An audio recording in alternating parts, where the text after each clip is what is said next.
퇴사할 때 이거 5가지 안 챙기고 나와서 땅을 샀지만 늦었습니다. 안녕하세요. 직업상담사 캡장쌤이에요. 오늘은 퇴사할 때 챙겨야 하는 것들 5가지에 대해서 이야기해볼까 해요. 저도 한 10년 정도 직장생활을 하면서 4번 정도 퇴사하고 이직한 경험이 있습니다. 그래서 퇴사를 몇 번 해보니까 미리 꼭 준비해야 하는 것들이 있더라고요. 어떤 이유든 회사를 그만두기로 마음을 먹은 분이라면 이 영상 보시고 퇴사할 때 준비해야 하는 것들을 꼭 잘 챙겨서 나중에 땅을 치고 후회를 안 하셨으면 좋겠습니다.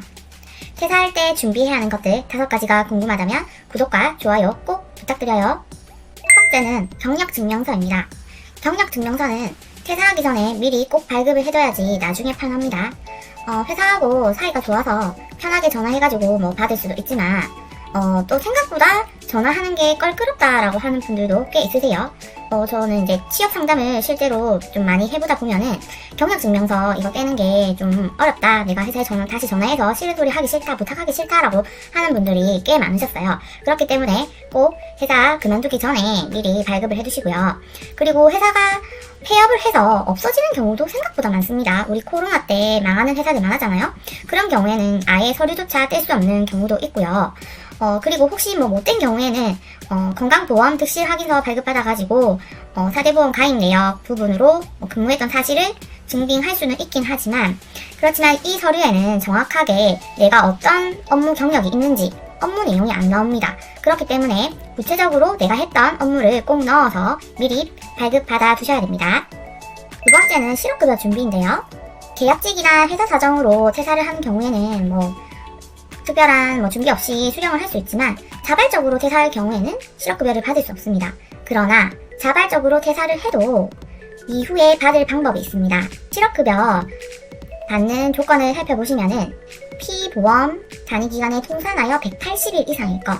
예를 들어서 내가 첫 번째 직장에서는 한 1년 정도 일하고 그 다음 직장에서 내가 계약직으로 들어가서 2달이나 3달 정도 이렇게 근무를 하고 직장 회사 이후 회사에 이 고용보험 가입 기간이 합쳤을 때 180일 이상이면은 이 이후에 취업했던 회사를 통해 가지고 내가 실업급여를 받을 수가 있어요. 네, 그렇기 때문에 이 실업급여를 받을 수 있는 조건을 꼭 확인을 해두시는 게 좋습니다. 근데 여기서 주의하셔야 되는 거는 이 실업급여는 내가 실업급여를 받기 전 3개월 기준 이 통상임금으로 받기 때문에 내가 원래는 급여를 많이 받다가 너무 작은 월급으로 받는 곳으로 계약직으로 취업을 하면은 그곳에서의 임금이 적용이 되기 때문에 이 부분도 좀 잘 고려해서 하는 게 좋습니다.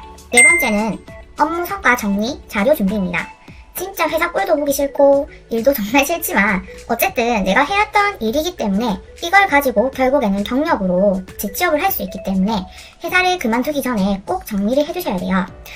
회사에 입사해서 지금까지 내가 했었던 일들이 뭐가 있는지, 참여했던 프로젝트, 업무 성과, 업무 리스트 등을 미리 좀 정리를 해두시면 좋습니다. 그래서 나중에 내가 재취업 이직할 때 이력서 자기소개서, 경력 기술서, 면접 준비할 때도 수월하고요.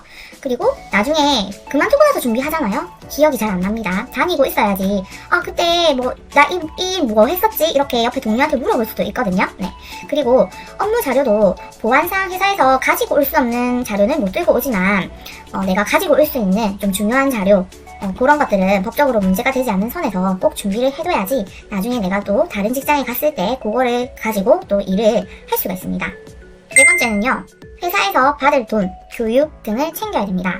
기왕이면 우리 명절비, 휴가비, 성과금 이런 것들 받고 퇴직을 하면 좋겠죠. 그리고 남은 연차 수당이 있는지 꼭 확인을 하시고요. 퇴직금도 잘 계산을 하셔야 됩니다. 그리고 우리가 회사에서 받을 수 있는 급여나 수당 외에도 교육 기회를 좀 잘 챙기셔야 돼요. 그래서 회사에서 직원들 역량 개발을 위해서 보내주는 교육이 있으면 꼭 다 받고 퇴사를 하시는 게 좋고요.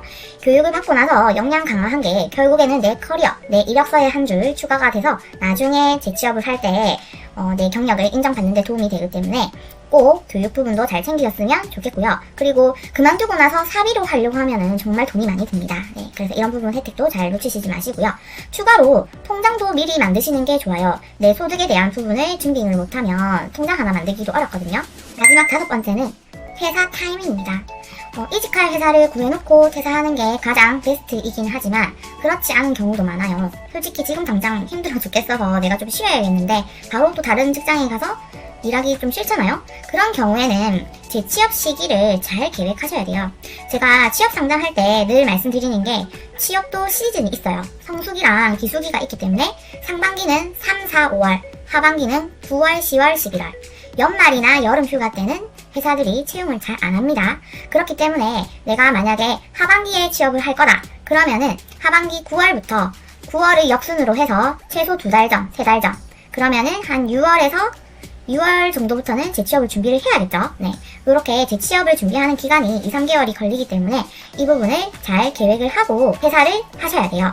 준비를 안 하고 내가 그냥 그만두고 휴식 기간을 가지고 또 재취업을 하려다 보면은 채용을 하는 회사들이 없기 때문에 또 조급한 마음에 아무 곳에나 또 들어가서 또 하는 경우가 있어요. 그렇기 때문에 재취업 시기를 꼭 잘 계획해서 퇴사를 하셔야 됩니다. 그래서 퇴사를 해야겠다고 마음을 먹으셨다면 최소 6개월에서 1년 전부터 준비를 하는 게 가장 좋습니다.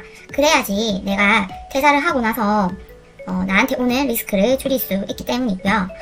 그리고 퇴사를 하더라도 꼭 열심히 일하셔야 돼요. 왜냐면 이건 회사를 위한 게 아니라 결국엔 내 커리어 때문입니다. 퇴사를 하는 순간까지 내가 했던 업무, 그거에 대한 성과, 결과가 결국에는 내 경력이 돼서 재취업하는 곳에 가서 내가 경력적인 부분으로 인정을 받을 수 있기 때문에 꼭 내가 했던 업무들을 잘 마무리하고 그리고 내가 퇴사하고 나서 회사가 잘 되면 그건 역시도 나한테 좋아요. 뭐 나 삼성 출신이야 뭐 이런 것처럼 결국 나한테 좋은 거기 때문에 뭐 일하기 싫다고 일을 째거나 업무를 엉망진창으로 하고 퇴사를 하면 안 됩니다. 퇴사를 하고 싶은 분들, 퇴사 예정이신 분들, 기왕 퇴사를 마음 먹으셨다면 철저하게 준비해서 우리 퇴사를 잘 하고 재취업에 성공하셨으면 하는 마음에 제가 이 영상을 준비해봤습니다. 영상이 도움되셨다면 구독과 좋아요 꼭 부탁드려요. 감사합니다.